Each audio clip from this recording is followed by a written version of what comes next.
mau curhat, buka isi hati. Katong lanjut party, lampu kasih mati.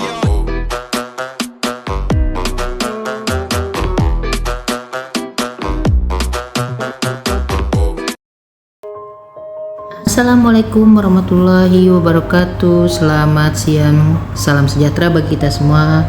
Salam sehat, Om Swastiastu, Namo Buddhaya, salam kebajikan. Teman-teman sekalian, kayaknya udah lama juga ya nggak bikin konten nih. Sebelum puasa masih ada ya, tapi setelah puasa saya masih memilah-milah dulu nih tema-tema yang harus saya sampaikan, karena memang banyak kebijakan-kebijakan baru ya yang memang terkait ya. Tapi ya karena ini adalah kebijakan yang masih kita pergunakan ya, jadi kita atau saya ya akan menjelaskan beberapa hal, terutama ini juga bukunya sudah ada, teman-teman sekalian bisa nanti order bukunya ya, karena di sini cuma sekilas info saja, kulit-kulitnya saja ya, terkait dengan transparansi dan akuntabilitas belanja hibah dan bansos dalam mendukung terselenggaranya fungsi pemerintahan ya. Sebelum saya masuk ke isi konten, saya minta tolong teman-teman, tolong sekali di share, like, dan subscribe supaya ilmu saya, video saya ya, YouTube saya bisa bermanfaat. Walaupun tidak dapat belum dapat reward ya dari YouTube ya, insya Allah secara keilmuan saya dapat jariahnya ya. Baik, kita masuk ya. Apa sih yang dimaksud dengan hibah? Hibah adalah pemberian berupa uang, barang, dan jasa ya kepada pihak tertentu dari APBD. Jadi yang ada hibah ini adalah APBN dan APBD ya. Ini seperti hadiah lah ya. Kalau APBDes gimana? Kalau APBDes itu tidak ada ya, tidak ada kode akun atau belanja terkait hibah dan bansos. Jadi kewenangan hibah itu cuma sampai dengan Pemda atau kabupaten kota ya. Syaratnya apa? Apabila kita boleh memberikan hibah, syaratnya adalah prioritas pemenuhan belanja urusan wajib dan pilihannya sudah terpenuhi. Kalau belum bagaimana Bu? Ya, apalagi sekarang lagi efisiensi, penuhi dulu. Ya, makanya ada edaran kemarin, coba dicermati dulu kalau mau memberikan hibah. Jangan kita istilahnya mau sedekah gitu ya, tapi kita sendiri di rumah tangga kita belum cukup gitu ya. Jadi penuhi dulu urusan wajib dan pilihan ya. Urusan wajib berupa gaji ya, belanja-belanja yang memang kita harus penuhi secara operasional ya. Kemudian belanja-belanja pilihan juga yang memang merupakan prioritas nasional atau mungkin merupakan irmak dan lain-lain ya. Kecuali itu ditentukan lain oleh peraturan perundang-undangannya, ada amanat wajib melakukan hibah ya, mungkin ada PON atau MTQ gitu ya. Mau tidak mau kita harus melakukan atau menganggarkan hibah. Peruntukannya ini bisa kepada pemerintah pusat, daerah, BUMN, BUMD ya. Dan hal ini peruntukannya tidak wajib dan tidak mengikat, serta tidak terus-menerus setiap tahun anggaran, kecuali ada aturan lain lagi ya. Ada edaran boleh diberikan setiap tahun atau boleh diberikan berturut-turut karena mungkin untuk pendanaan pilkada misalnya seperti itu ya. Nah ini diizinkan, tapi dengan syarat tadi ada aturannya. Kalau tidak ada, tidak boleh. Atau ada tertulis bahwa suatu yayasan atau suatu organisasi diberikan setiap tahun atau dianggarkan pada APBD ya. Contoh mungkin MUI, KONI itu di dalam Perpresnya, di dalam regulasinya itu dibunyikan bahwa bisa didanai oleh APBD, maka itu boleh diberikan setiap tahun ya. Sekali lagi kalau ada aturannya, kalau tidak ada tidak boleh diberikan setiap tahun ya. Nah, lebih baik lagi apa? Lebih baik lagi kalau seandainya tidak dalam bentuk hibah, tapi dalam bentuk program kegiatan, ya. Kalau dalam bentuk program kegiatan bisa dikombinasikan, walaupun disebut di regulasinya itu dapat diberikan dari APBD, ya, itu bisa dikombinasikan. Tahun pertama itu bisa pakai hibah, tahun selanjutnya itu pakai program kegiatan atau seperti apa, ya. Tapi itu boleh diizinkan untuk setiap tahun. Tapi kalau tidak ada, itu tidak boleh, ya. Jadi sekali lagi harus ada aturannya, memperbolehkan itu diberikan setiap tahun pendukungannya. Dan itu pun syaratnya balik lagi yang pertama, sudah terpenuhinya belanja wajib dan urusan pemerintah pilihan. Nah, tujuan pemberian hibah ini juga menjadi syarat, ya. Syaratnya adalah bahwa tujuan hibah itu mendukung kegiatan, ya, mendukung program, kegiatan dan subkegiatan pemerintahan daerah tersebut. Jadi kalau hibah itu tidak ada tidak ada keterkaitannya, ini coba ditelaah dulu, ya. Misalnya mau ngebangun apa gitu, ya, itu padahal tidak ada terkaitannya atau tidak bisa dipergunakan oleh pemerintah daerah dan masyarakat di situ. Nah, itu dipikirkan lagi, ditelaah lagi apakah memang layak untuk diberikan hibah. Makanya pemberian hibah itu sebaiknya adalah berada di dalam lingkup atau berada di dalam area area pemerintah daerah tersebut, ya. Penganggaran belanja hibah di dalam Permendagri 77 tidak lagi di BPKAD atau di keuangan, ya. Sudah diserahkan sesuai dengan kewenangan dan urusannya kepada SKPD terkait, ya. Kalau memang itu adalah hibah pendidikan, maka diberikan pendidikan, tapi disesuaikan dengan kewenangan. Sekali lagi kewenangan. Ada mungkin yang bukan kewenangan, maka tidak boleh diberikan oleh SKPD terkait tersebut. Kalau bukan kewenangan, maka yang mengampu adalah sekretariat daerah, ya. Misalnya ini adalah kewenangan provinsi, ini adalah kewenangan pemerintah pusat, maka yang akan melakukan pengaturan atau akan memanage adalah sekretariat daerah, ya, biasanya di Kesra, ya. Kemudian kalau untuk hubungan lembaga, ya, atau mungkin kepada instansi vertikal, ini diampu oleh Kesbangpol, ya.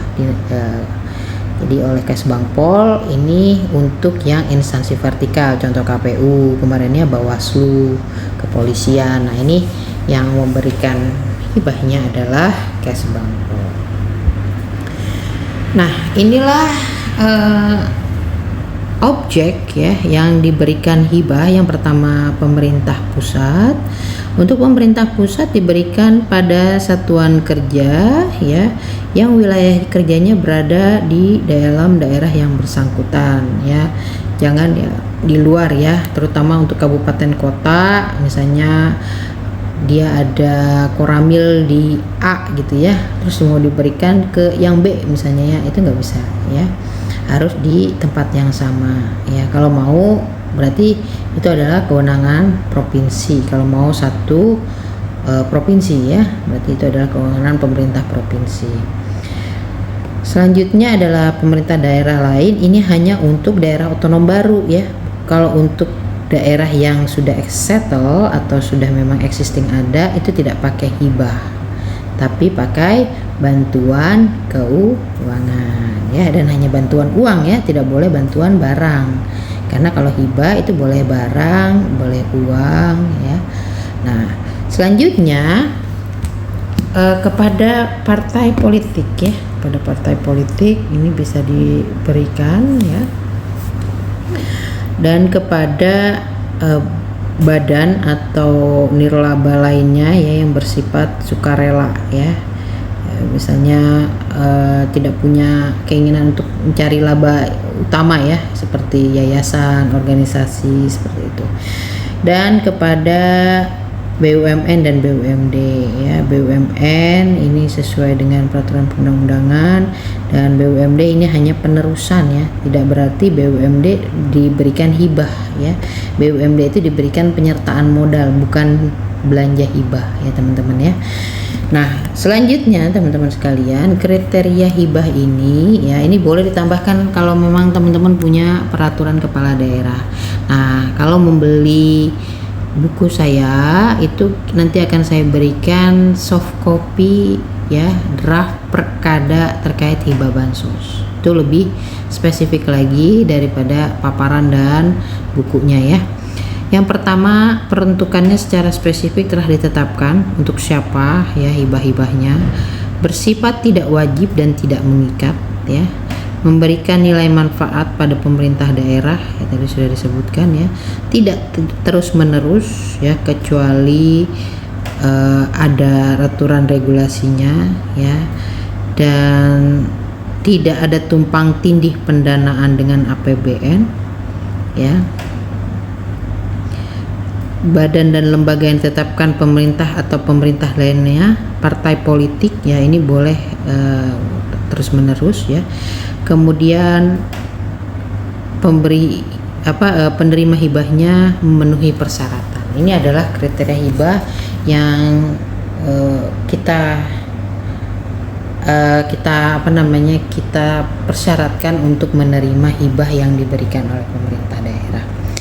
Nah, dari kriteria-kriteria ini teman-teman sekalian wajib mencantumkan di dalam RKPD ya. Di dalam RKPD sudah dicantumkan by name by address ya. Jadi sudah dari perencanaan sebelum ditetapkannya RKP ya, RKPD Bapak Ibu sekalian itu sudah ditetapkan. Bu, boleh nggak kalau pas di KUAP PPAS atau di RKAS KPD? Jadi dari SIPD-nya memang sudah di-set itu adanya di RKP supaya apa? Supaya itu sudah ditetapkan dulu di dalam peraturan kepala daerah terkait dengan RKPD-nya ya. Jadi sebaiknya teman-teman sekalian sudah mencantumkan di dalam RKPD. Jadi ketika masuk nanti pembahasan KUAP PPAS itu sudah tidak lagi membahas siapa yang mau dikasih ya, komponen mana atau masyarakat mana yang mau dikasih, tapi tinggal kita mematangkan nilai dari pagu untuk hibahnya ya. Jadi seperti itu kenapa sudah ditetapkan di RKPD terkait by name by address ya. Di dalam penetapan ini pun sudah ada juga terkait dengan evaluasi untuk siapa sih penerima hibah ya, berapa jumlahnya, ini sudah dievaluasi oleh tim ya. Timnya dibentuk oleh pemerintah daerah dan dikawal oleh BPKAD dan inspektorat ya, di mana nanti tim ini akan melakukan evaluasi dan monitoring secara berkala ya. Berkala itu dari awal setelah masuknya proposal ya. Nah, kemudian ditetapkan di RKP, kemudian sebelum NPHD ditandatangan ya. Yang ketiga adalah saat uang disalurkan ya. Dan yang keempat adalah saat kita melihat apa yang memang sesuai dengan isi NPHD ya, melihat hibahnya ya yang kita berikan. Kalau misalnya dia dalam bentuk uang, maka dia dibelikan apa nih, misalnya mau dibelikan mobil gitu ya. Nah, kita lihat mobilnya benar ada nggak nih ya. Nah, itu yang keempat ya. Jadi yang pertama, setelah proposal Bapak Ibu terima, Ibu telaah, teman-teman telaah, kemudian dimasukkan ke RKPD, proses ya sampai dengan nanti dianggarkan ya. Sebelum ditandatangani NPHD itu dicek dulu sesuai enggak ya RAB-nya, sesuai enggak apa yang mau dibeli gitu ya. Baru setelah itu monef lagi setelah penyaluran, dan monef keempat adalah sebelum ada pemeriksaan dan lain-lain. Mau lebih dari 4 kali boleh ya, itu lebih baik ya.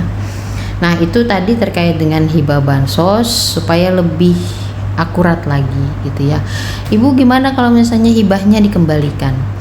Kalau ada sisa hibah itu sebenarnya tidak perlu dikembalikan kecuali ada aturan tertentu ya. Aturan tertentu misalnya seperti aturan di pilkada itu mensyaratkan kalau ada lebih gitu ya dari hibah tersebut dikembalikan. Kalau kepada masyarakat itu terserah ya, kalau memang ada di dalam perkada atau peraturan kepala daerahnya Bapak Ibu mensyaratkan harus ada kembali, kalau jika ada sisa itu silahkan boleh, tapi harus ada aturan yang mendasari. Kalau tidak ada aturan yang mendasari, maka uang itu dianggap habis ya. Jadi mau sisa kayak mau enggak itu urusan sudah kita berikan, ya sudah ikhlasin aja gitu ya, istilahnya seperti itu. Jadi itu perbedaannya ya Bapak Ibu sekalian kalau kita memberikan hibah ya. Nah tadi dari awal saya menyatakan bahwa sebaiknya kalau kita mau memberikan fasilitas kepada masyarakat atau kepada organisasi, lebih baik dalam bentuk program kegiatan daripada dalam bentuk hibah ya, karena hibah ini riskan gitu ya, sangat kontroversial gitu ya. Apalagi persyaratannya tadi harus pendukungan di dalam program kegiatan, harus sudah memenuhi wajib mengikat dan lain-lain ya, walaupun dianggap cukup instan untuk memberikan kepada masyarakat ya. Jadi sebaiknya memang di SKPD menganggarkan dalam bentuk program kegiatan supaya di SKPD tersebut bisa memberikan pelayanan kepada masyarakat ya. Karena sebenarnya tidak etis nih kalau kita menerima hibah ya. Ibarat masyarakat adalah majikan kita ya, nyuruh kita beli makanan misalnya ya, atau nyuci mobil gitu ya. Nah kita balikin lagi ke dia, saya tidak mau Bapak Haji nyuci mobil nih, uangnya saya balikin lagi gitu ya. Nah ini kan seperti itu ya, Bapak Ibu tidak mau memberikan pelayanan kepada masyarakat ya dalam bentuk program kegiatan, Bapak Ibu suruh mereka melayani dirinya sendiri, Bapak Ibu balikin lagi nih uang APBD yang memang adalah uang rakyat gitu ya. Nah itu ya, itulah ya kenapa ya akhirnya ini tidak bisa jadi tiap tahun.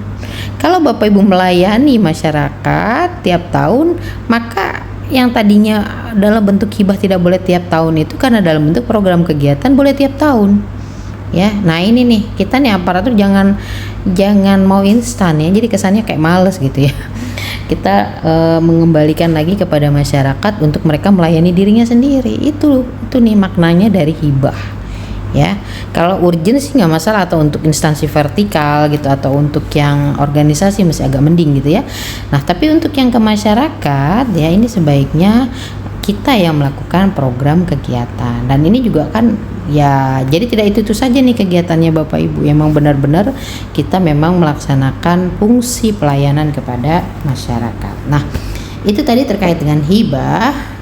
Untuk terkait dengan bansos adalah bantuan yang untuk diberikan secara langsung dengan peruntukannya supaya resiko sosial yang terjadi pada masyarakat itu bisa berkurang ya, malah kalau bisa tidak ada lagi ya. Nah penganggarannya ya ini sama dengan belanja hibah ya, harus sudah memenuhi dulu untuk belanja urusan wajib dan urusan pilihannya ya. Nah tadi seperti dikatakan tujuan dari bansos ini adalah untuk mengurangi resiko sosial ya, krisis ekonomi dan krisis politik supaya tidak lebih terpuruk lagi ya, kembali ke kondisi wajar. Untuk jenisnya ini ada dua teman-teman ya, ada yang direncanakan dan ada yang tidak direncanakan. Kalau yang direncanakan sama seperti hibah, dia harus direncanakan di dalam RKPD ya, sudah by name by address ya. Kemudian juga sudah ada monitoring dan evaluasi sebelum ditetapkan di dalam RKPD ya. Nah nanti ketika penyaluran atau sebelum penyaluran, teman-teman boleh melakukan monef dulu ya.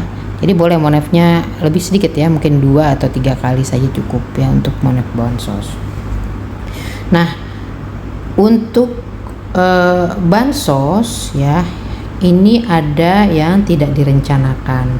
Untuk bansos yang tidak direncanakan ini dianggarkannya di belanja tidak terduga ya.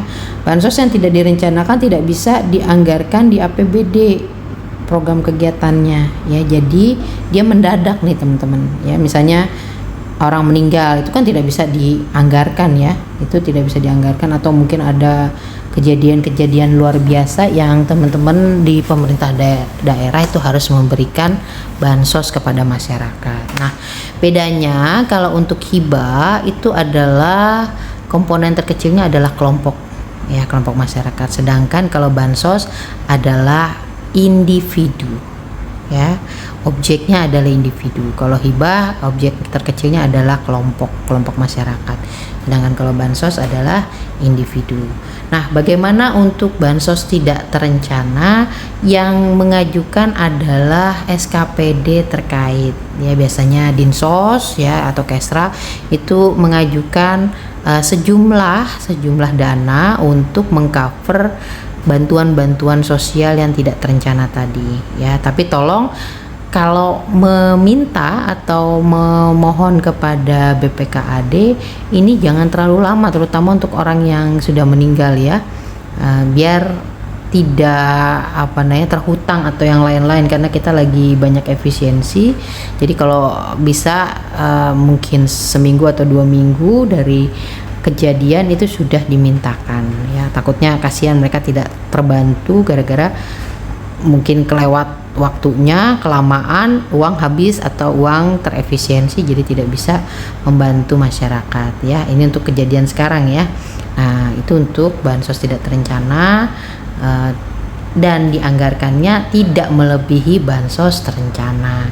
Jadi ini juga harus dikontrol oleh teman-teman BPKAD, berapa anggaran untuk yang bansos terencana, berapa anggaran untuk bansos tidak direncanakannya. Jangan lebih ya. Kalau misalnya bansos terencananya 1M, mungkin bansos tidak terencananya maksimum 900 juta misalnya, seperti itu ya. Terima kasih teman-teman sekalian ya. Nanti mungkin kalau masih ada pertanyaan, di sini ada nomor HP saya, ada alamat email ya dan lain-lain. Teman-teman boleh bertanya, dan juga karena ini namanya bedah buku, jadi saya nggak ceritain semua isi bukunya ya. Baca bukunya, beli bukunya gitu ya. Ya, silakan teman-teman nanti bisa order bukunya ya, atau mungkin mau tanya-tanya boleh telepon saya ya, silahkan ya. Demikian yang bisa saya sampaikan, kurang lebihnya mohon maaf. Billahi taufiq wal hidayah. Wassalamualaikum warahmatullahi wabarakatuh. Selamat siang. Om Santi Santi Santi Om. Terima kasih teman-teman.